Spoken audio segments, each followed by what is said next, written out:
முத்து பார்க்குக்கு போயிட்டு வாட்ச்மேன்கிட்ட பேசிகிட்டு இருக்காரு. நாங்கள் வந்து பூக்கடை வச்சுருக்கோம், உங்களுக்கு ஏதாவது வேணுன்னா கூட வாங்கிக்கோங்க அப்படின்னு சொல்லிட்டு இருக்காரு. கரெக்டாக அப்போ பார்க்குறாரு மனோஜ் அழகாக கடலை சாப்பிட்டுட்டு இருக்கார். பார்த்தோன்னே, ஓ நீ வேலைக்கெலாம் போகலையா, இங்கே தான் வந்து இருக்கியா அப்படின்னு சொல்லிட்டு எல்லாமே வீடியோவாக எடுத்துப்போம். அப்போ தான் வீட்டில் எல்லாருக்கிட்டையுமே காட்ட முடியும் அப்படின்னு சொல்லிட்டு மனோஜ் பண்ணுற எல்லா விஷயத்தையும் அப்படியே வீடியோவாக எடுக்கிறாரு.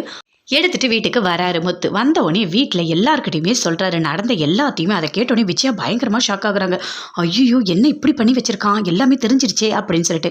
உடனே ரோகிணியும் அப்படியே ஒரு மாதிரி டென்ஷன் ஆகுறாங்க. நடந்த எல்லாத்தையுமே சொல்லிட்டாரு, அவர் அப்படி பண்ணியிருக்க மாட்டார் அப்படின்னு ரோகிணி சொல்கிறாங்க. எல்லாத்தையுமே அவன் வரட்டும், நானே போட்டு எல்லாத்தையும் அவங்கக்கிட்ட காட்டுறேன் அப்படின்னு சொல்கிறாரு முத்து. அதே மாதிரி மனோஜம் வராரு. வந்தவுடனே சொல்கிறாரு, பாப்பா எவ்வளோ வேலை அப்படின்னு சொல்லிட்டு ரோகிணி அப்படியே முறைக்கிறாங்க. வீட்டில் இருக்க எல்லாருமே அப்படியே பார்க்குறாங்க. இவன் என்னென்ன வேலை செய்கிறான்றத அவங்க எல்லாருக்கும் நான் காமிக்கட்டுமா அப்படின்னு டிவியில் காமிக்கிறேன், அப்போ தான் எல்லாரும் படமாக பார்க்கலாம் அப்படின்னு சொல்கிறாரு முத்து. அதே மாதிரி போயிட்டு டிவியில் போடுறாரு. அழகாக காலையில் வராரு. வந்தவுடனே காலையில் டிஃபன் சாப்பிட்றாரு, மதியம் லஞ்சு சாப்பிட்றாரு, படுத்து தூங்குறாரு. இதெல்லாம் பார்க்கும்போது எல்லாருக்குமே பயங்கரமாக டென்ஷன் ஆகுறாரு. என்ன உங்கள் வீட்டுக்கார் இப்படிலாம் பண்ணியிருக்காரு அப்படின்னு சொல்லிட்டு சுருதி சொல்கிறாங்க. ரவியும் டென்ஷன் ஆகுறாங்க.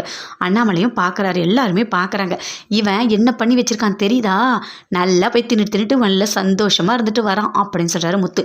இவன் ஒரு சோம்பேறி, இவன் திருந்தவே மாட்டான் அப்படி சொல்லிட்டு பயங்கரமாக திட்டுறாரு முத்து. மீனா எல்லாருமே அப்படியே பார்க்குறாங்க. விஜயா எதுவுமே பேசல, அமைதியாக இருக்காங்க.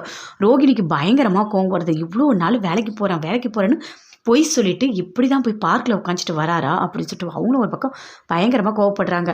அப்போது மனோஜ் யோசிக்கிறாரு, நல்லா மாட்டிக்கிட்டோம், இவ்வளோ நாள் தப்பிச்சுக்கிட்டு இருந்தோம், இப்போ நல்லா மாட்ட விட்டுட்டான், ஐயோ என்ன பண்ணுறதுனே தெரியலையே அப்படின்னு சொல்லிட்டு அவர் ஒரு பக்கம் புலம்பிக்கிட்டு இருக்காரு மனசுக்குள்ளேயே. அப்போ அண்ணாமலை பார்க்குறாரு, இவ்வளோ வேலையை நீ பார்த்துருக்கியா அப்படின்னு சொல்லிட்டு அப்படியே பார்த்துக்கிட்டு இருக்காரு. மனோஜுக்கு என்ன சொல்கிறதே தெரியல. ரோகிணி பயங்கரமாக முறைக்கிறாங்க, நீங்கள் வாங்க உங்களை என்ன பண்ண போகிறேன் அப்படின்னு சொல்லிட்டு. அப்படியே விஜயா பார்க்குறாங்க, நல்லா மாட்டிக்கிட்டான், என்ன பார்க்க போதோ அப்படின்னு சொல்லிட்டு.